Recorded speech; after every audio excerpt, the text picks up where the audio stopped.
That pipeline has been running operational for 57 years and it never shut down. This was the first time that the hackers actually forced them through this ransomware attack to actually shut the pipeline down. Ransomware is a very interesting form of malware, malicious software, and the particular strains of ransomware, the actual code keep evolving. So the hackers will write scripts and write code that will basically get sent to different computers from various means. It could target your laptop, your home computer. They're also now targeting smartphones. Popular is still a phishing attack. An email is sent to you and it has something that forces you, in a sense, to click on the attachment. Click here immediately, or this or that will happen. So it gives a sense of urgency. And when you click that, it actually will then download the code, this malicious software that sits often hidden on your computer so you don't even see it. And what it's doing in the background, it slowly will encrypt all of your files. When your files are encrypted, you can't open them. So now suddenly your computer is rendered useless. You have no access to any of the information, the data, the applications on your computer. The only way that it will work again is to get that decrypted. And what you need there is really the decryption keys.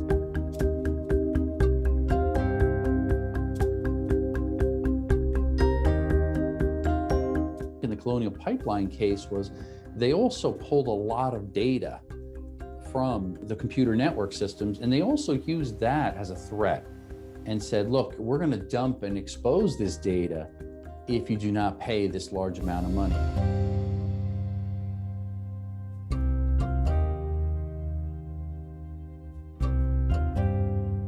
All these ransomware attacks are primarily paid with cryptocurrency, predominantly Bitcoin, which is digital currency. It allows the bad guys, the cyber criminals and hackers to remain somewhat anonymous because it's hard to actually follow the money. The pop-up ads that come across that are very suspicious looking, you can even get a text message on your smartphone.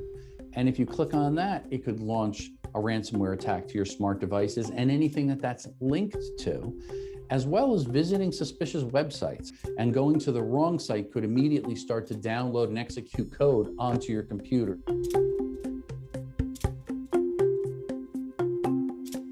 Hackers are always looking what's the latest and greatest and hottest trend, good or bad, and then they'll try to do a focused effort, almost like a good marketing agency. They do the same thing.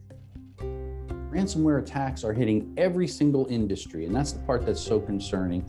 But much of it is tied closely, as of late, to the healthcare industry. Why? Because we're coming out of this COVID-19 mess, and people tend to click on things when there's a sense of urgency or a sense of fear.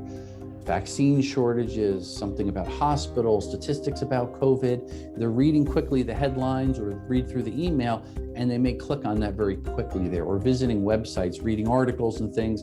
Next thing you know, they click on an unsuspecting link. Elderly are a huge target. A lot of these campaigns, they'll actually target assisted living facilities where there may be 1,000 residents there that are all older and they have a little more time on their hands, a little more trusting. Maybe they're a little more naive with computers and they're more likely to click onto these phishing attempts or pop-up ads or things like that. So you have to almost assume it's gonna happen to me. Therefore, back up my data daily. Bring a third party in that can help you take a few proactive steps. Having long, strong passwords, multi-factor authentication, it adds layers of security that will keep us and our private data safe. But even things like updating our operating system, updating security patches for our critical applications, updating our browsers, using good antivirus software, having a firewall in place.